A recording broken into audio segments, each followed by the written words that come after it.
Hello everyone, welcome back to my YouTube channel. Today we are going to understand an interesting topic that is motion sickness. आज के इस video में हम बहुत सारे questions का जवाब देंगे. फर्स्ट ऑफ ऑल कि मोशन सिकनेस होती क्या है. और आपने सुना होगा कि कुछ लोग बोलते हैं कि जब मैं ट्रैवल करता हूँ गाड़ी में तो मुझे वोमिटिंग हो जाती है, हेडेक हो जाता है. कुछ लोग तो बोलते हैं कि वीकनेस हो जाती है. तो ऐसा क्यों होता है. थर्ड, हम ये देखेंगे कि कुछ लोग बोलते हैं कि पहले पहले तो दिक्कत हो जाती थी जब मैं ट्रैवल करता था, लेकिन अब तो नॉर्मल है, अब तो कुछ भी नहीं होता है. कुछ लोग ऐसे भी होते हैं बोलते हैं कि जब मैं फ्रंट सीट पे बैठता हूँ तो फिर तो ठीक है, फिर तो नॉर्मल होता है, लेकिन जब मैं बैक सीट पे बैठता हूँ फिर तो वोमिटिंग हो जाती है, हेडेक हो जाता है. तो ऐसा क्यों होता है. और एक कंडीशन होती है, कुछ लोग बोलते हैं जब मैं हेडफोन या ईयरफोन लगा लेता हूँ फिर मैं बेटर फील करता हूँ. तो इन सभी क्वेश्चंस का आंसर आज हम इस वीडियो में देंगे. चलो स्टार्ट करते हैं. सो फर्स्ट ऑफ ऑल हम देखेंगे कि मोशन सिकनेस क्या होती है. मोशन सिकनेस की अगर हम मीनिंग देखेंगे, so it is simply sickness caused by movement. आपकी बॉडी जब इल फील करेगी, अनवेल फील करेगी ड्यू टू मूवमेंट, उस कंडीशन को हम बोलते हैं मोशन सिकनेस. अगर हम इसकी डेफिनेशन देखेंगे, so it is a condition caused by a mismatch between signals from inner ear, eyes and joints and muscles leading to nausea, tiredness, vomiting. तो डेफिनेशन को एक्सप्लेन करने से पहले आपको पता होना चाहिए कि ब्रेन सिग्नल्स रिसीव करता है. यहाँ बोल सकते हो कि ब्रेन इन्फॉर्मेशन रिसीव करता है बॉडी से कि बॉडी में क्या हो रहा है. अभी ये बॉडी रेस्ट में है, मूवमेंट में है. तो इस चीज़ को जानने के लिए ब्रेन रिसीव करता है सिग्नल्स या इन्फॉर्मेशन रिसीव करता है. तो मेनली अगर आप देखोगे तो ब्रेन रिसीव कहाँ से करता है सिग्नल्स. एक तो इनर ईयर से रिसीव करता है. इनर ईयर कहाँ पे प्रेजेंट होता है. अब ईयर के 3 पार्ट्स होते हैं, आउटर ईयर, मिडल ईयर और इनर ईयर. इनर ईयर से रिसीव करता है सिग्नल्स.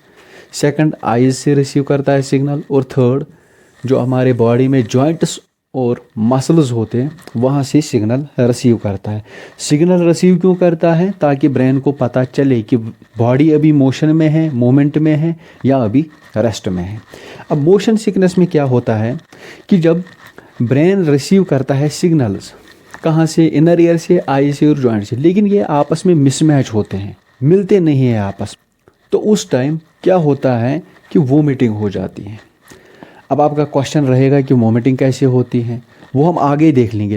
लेकिन अभी के लिए आप ये याद रखो कि जब सिग्नल्स जो ब्रेन रिसीव करता है आइज़ से, ईयर से और जॉइंट्स मसल्स से, जब वो आपस में मिसमैच होते हैं तो उस टाइम जो वोमिटिंग, हेडेक, वीकनेस फील करता है एक पर्सन, तो उस कंडीशन को हम बोलते हैं मोशन सिकनेस. तो ये हो गई इसकी डेफिनेशन.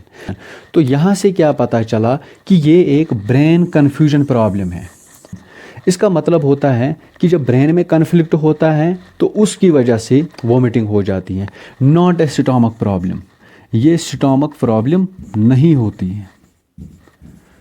कुछ लोग बोलते हैं कि स्टोमक में पेन है, स्टोमक में कुछ दिक्कत है इसीलिए वोमिटिंग हो जाती है. नहीं, एक्चुअली ये ब्रेन की प्रॉब्लम होती है. ब्रेन में जब कॉन्फ्लिक्ट हो जाता है तभी वोमिटिंग हो जाती है. इसके बाद आपको पहले एक बेसिक सी इन्फॉर्मेशन पता होनी चाहिए कि ब्रेन रिसीव कैसे करता है सिग्नल.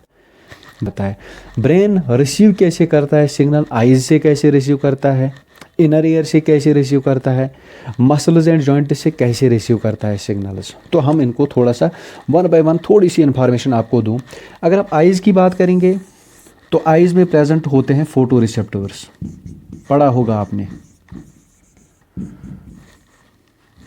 फोटो रिसेप्टर्स का काम होता है, एक तो ये विजुअल जो इन्फॉर्मेशन होती है, जो ये देखते हैं हम, इसकी इन्फॉर्मेशन ब्रेन को सेंड करते हैं.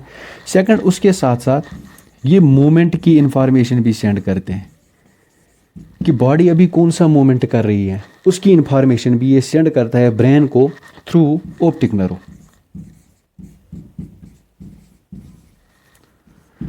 सेकंड, अगर हम देखेंगे इनर ईयर, जो कि मेन बैलेंस सिस्टम होता है हमारे बॉडी में. इनर ईयर में एक्चुअली प्रेजेंट होता है एक सिस्टम प्रेजेंट होता है, उसको हम बोलते हैं vestibular system.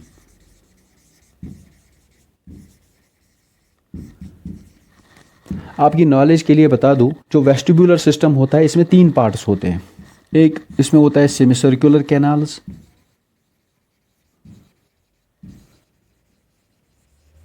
Semi circular canals ये डिटेक्ट क्या करते हैं, ये डिटेक्ट करते हैं रोटेशनल मोशन, रोटेशनल मोशन। अगर सेकंड इसमें देखेंगे, इसमें होता है ओटोलिथ ऑर्गन्स, उनको हम ओटोलिथ ऑर्गन्स बोलते हैं, ओटोलिथ ऑर्गन्स। इसमें एक आता है अर्ट्रिकल और दूसरा आता है सैक्यूल। अर्ट्रिकल डिटेक्ट करता है हॉरिजॉन्टल मूवमेंट को, हॉरिजॉन्टली जो मूवमेंट होते हैं उनको डिटेक्ट करता है अर्ट्रिकल, और जो वर्टिकल मूवमेंट्स होते हैं उनको डिटेक्ट करता है सैक्यूल। इन तीनों में सेमी सर्कुलर कैनाल्स और अर्ट्रिकल सैक्यूल, इनमें प्रेजेंट होते हैं hair follicles. Hair follicles actual में एक्ट करते हैं एज रिसेप्टर्स और वो सिग्नल भेजते हैं ब्रेन को। सो इन तीनों में प्रेजेंट क्या होते हैं, हेयर फॉलिकल्स, या आप सिंपली बोल सकते हो रिसेप्टर्स। ये काम करते हैं एक्ट एज ए रिसेप्टर्स और ब्रेन को सिग्नल भेजते हैं कि अभी बॉडी रोटेशनल मोशन में है, हॉरिजॉन्टल मोशन में है या वर्टिकल मोशन में है। थर्ड, अगर हम मसल्स और जॉइंट्स की बात करेंगे तो इनमें प्रेजेंट होते हैं proprio receptors, proprio receptors. Proprio receptors detect movement करते हैं और थ्रू स्पाइनल कॉर्ड ये ब्रेन को सिग्नल सेंड करते हैं। तो ये आपको थोड़ा सा इन्फॉर्मेशन पता होना चाहिए कि मतलब कैसे सिग्नल रिसीव होता है। अब हम देखेंगे कि कुछ लोगों में वोमिटिंग कैसे हो जाती है और कुछ लोगों में तो होती ही नहीं है। पहले हम इस क्वेश्चन का आंसर देखें। सो पहला क्वेश्चन जो हमारा रहेगा that is why do some people vomit and others don't. जब आप ट्रैवल करते हो तो कुछ लोगों को दिक्कत क्यों हो जाती है, कुछ लोगों को वॉमिटिंग क्यों हो जाती है, बाकी यहाँ कुछ लोग तो ऐसे होते हैं जिनको वॉमिटिंग ही नहीं हो जाती है। तो पहले हम देखेंगे कि वॉमिटिंग क्यों हो जाती है। मान लो आप ट्रैवल कर रहे हो कार में आप ट्रैवल कर रहे हो, तो आपकी नज़र मोस्टली क्या होता है कि आप फ़ोन चला रहे हो, फ़ोन यूज़ कर रहे हो, तो कार चल रही है, आपके आइज़ से सिग्नल जाता है, क्योंकि आपकी आइज़ तो फ़ोन की तरफ देखती हैं, तो आपके आइज़ से सिग्नल जाते हैं कि we are not moving, we are not moving. तो आइज़ सिग्नल सेंड करती हैं ब्रेन को कि बॉडी अभी रेस्ट में है। लेकिन दूसरी तरफ से जो वेस्टिब्यूलर एपेरेटस है, जो वेस्टिब्यूलर सिस्टम है, वेस्टिब्यूलर सिस्टम ब्रेन को सिग्नल ट्रांसफ़र करता है कि अभी हम मूवमेंट कर रहे हैं, वी आर मूविंग। और तीसरी तरफ से बॉडी में जो प्रोप्रियो रिसेप्टर्स होते हैं वो सेंड करते हैं सिग्नल ब्रेन को कि वी आर मूविंग। तो एक कन्फ्लिक्ट पैदा हो जाता है ब्रेन में कि एक तरफ से आता है कि बॉडी मूव कर रही है, दूसरी तरफ से आ रहा है कि नहीं अभी हम रुक रहे हैं, अभी हम मूवमेंट नहीं कर रहे। तो ब्रेन में एक कन्फ्लिक्ट पैदा हो जाता है। जब ब्रेन में कन्फ्लिक्ट हो जाता है तो ब्रेन एक्टिवेट करता है एक सेंटर को, ब्रेन एक्टिवेट करता है, किसको एक्टिवेट करता है, वोमिटिंग सेंटर को। अब यहाँ पे क्वेश्चन आता है वोमिटिंग सेंटर को। अब यहाँ पे क्वेश्चन एक अराइज होता है कि अगर ब्रेन में कन्फ्लिक्ट पैदा हो गया, तो ब्रेन में कन्फ्लिक्ट क्रिएट हो गया तो ब्रेन वोमिटिंग सेंटर को एक्टिवेट क्यों करता है बेसिक। तो इसका जो आंसर है डेट इज़ वोमिटिंग को ब्रेन एक सर्वाइवल मैकेनिज्म मानता है। मतलब ब्रेन को लगता है, जब ब्रेन में कन्फ्लिक्ट पैदा होता है तो ब्रेन को लगता है कि कोई पॉइजन या कोई टॉक्सिक सब्सटेंस नर्वस सिस्टम को अफेक्ट करता है, इसीलिए ऐसे कन्फ्लिक्टिंग सिग्नल्स मुझे मिलते हैं। तो वो क्या करता है, वो वोमिटिंग सेंटर को एक्टिवेट करता है। जब वोमिटिंग सेंटर एक्टिवेट हो जाता है तो उससे क्या होती है, वोमिटिंग हो जाती है। इवन कि आपके बॉडी में कोई पॉइजन प्रेजेंट नहीं होता है, फिर भी बॉडी एक्सपेल्स आउट, जो भी आपके स्टमक में प्रेजेंट होता है उसको बाहर निकालता है। तो ये होता है कैसे, वोमिटिंग कैसे हो जाती है। अब आप बोलोगे कि कुछ लोग तो ऐसे होते हैं वो फ़ोन भी यूज़ करते हैं लेकिन उनको तो कुछ होता नहीं है, क्या कन्फ्लिक्ट क्रिएट नहीं होता है ब्रेन में। चलो अब ये दूसरा क्वेश्चन है तो इसका आंसर आप देंगे।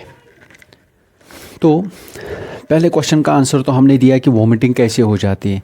अब हम सेकंड क्वेश्चन देखेंगे कि कुछ लोगों में तो वोमिटिंग होती ही नहीं है।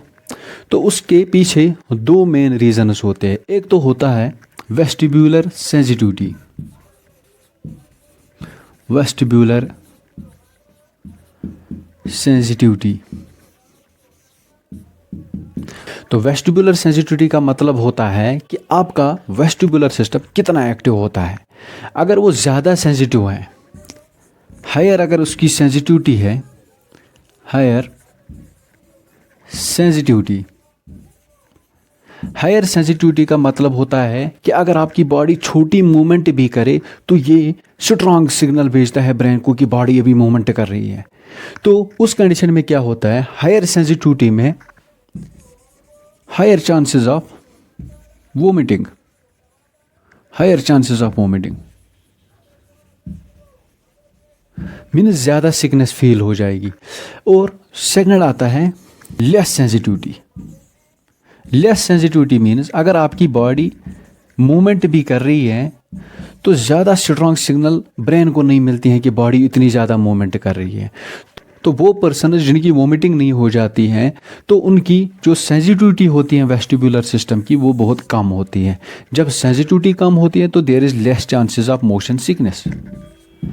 ये होगा एक रीज़न। और जो मोस्ट कॉमन रीज़न होता है, most common reason that is brain adaptability, brain adaptability.